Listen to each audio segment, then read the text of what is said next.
I'm Kailash Attal, Global Practice Head for Managed Services in UST Global. In the earlier video, I talked about managed services implementation being a journey. And in this video, I would like to follow up with what are some critical success factors that for this journey to be successful. And as we talked about in the last video, the journey having 5 different stages, starting with planning, transition in, stabilization, improvement, and then optimizing, which is a continuous stage. So today I'm going to list out some of the critical success factors for each of these stages in order.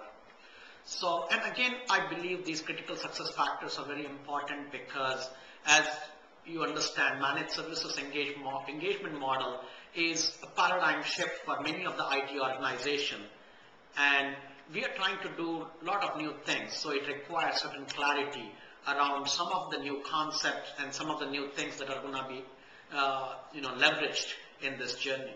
So this journey, as I mentioned, starts with planning, and planning is one of the crucial aspects of this journey, in that you need to, just like in any other project, it's not about the plans, but it's about the planning, the activity itself. And that is also true in managed services journey.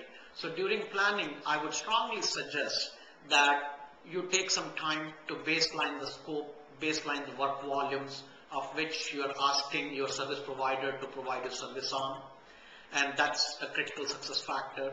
And the second is also conduct a portfolio a rationalization exercise or a portfolio analysis to identify what are the transition approach that you want to follow for the scope of service that you're going to be transitioning.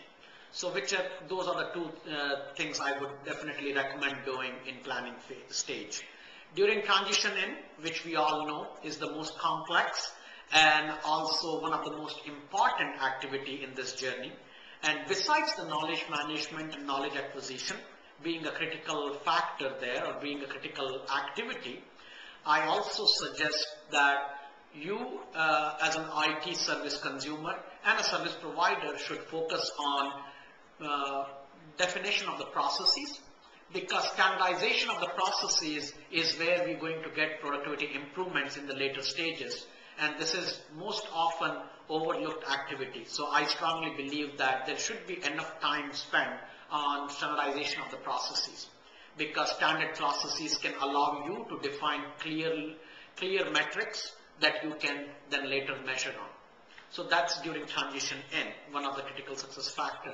Now, once you get into service delivery stage, I strongly recommend our customers that think about first initial 3 months or 6 months as a stabilization phase or a stabilization stage.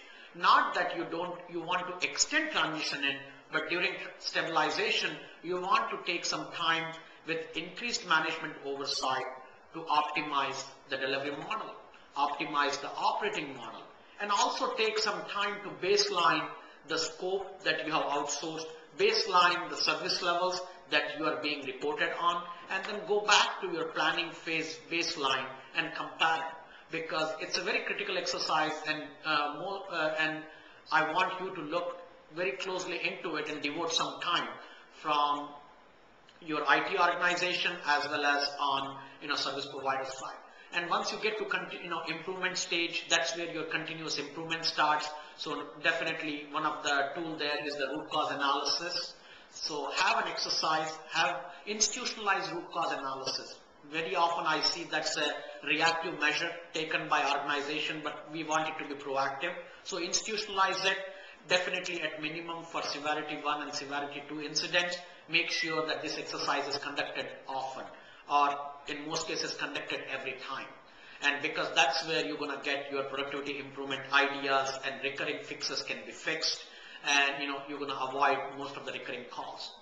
Then the optimizing stage for which is an ongoing stage after improvement, that is when you want to bring in the innovation into the service delivery, and that has to be institutionalized and had to be a recurring activity on a quarterly basis.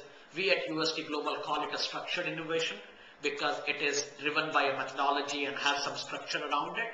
And you will be surprised that during these practices, if you apply on a quarterly basis with your teams and also the team which is going to be doing the application management or infrastructure management, not only they can come back to you with the process and the technology related improvement ideas, but we have seen some instances where they have come back with business innovation ideas as well. And this is how you can find more ways to improve productivity, more ways to cut down on cost, and also have some gain sharing mechanism with your service provider to encourage them to do these activities continuously. So these are some of the critical success factors that you could look at during a managed services journey, which I believe can provide you the productivity improvement that a managed services engagement model offers and has the potential to give you. And this will again help you reach your end goal for which you have taken upon this journey. So thank you. Hope these critical success factor helps you in the journey that you are in with managed services. If not, you can always definitely look at the different services that you are consuming and try to go for managed services as an engagement model wherever you can define the scope.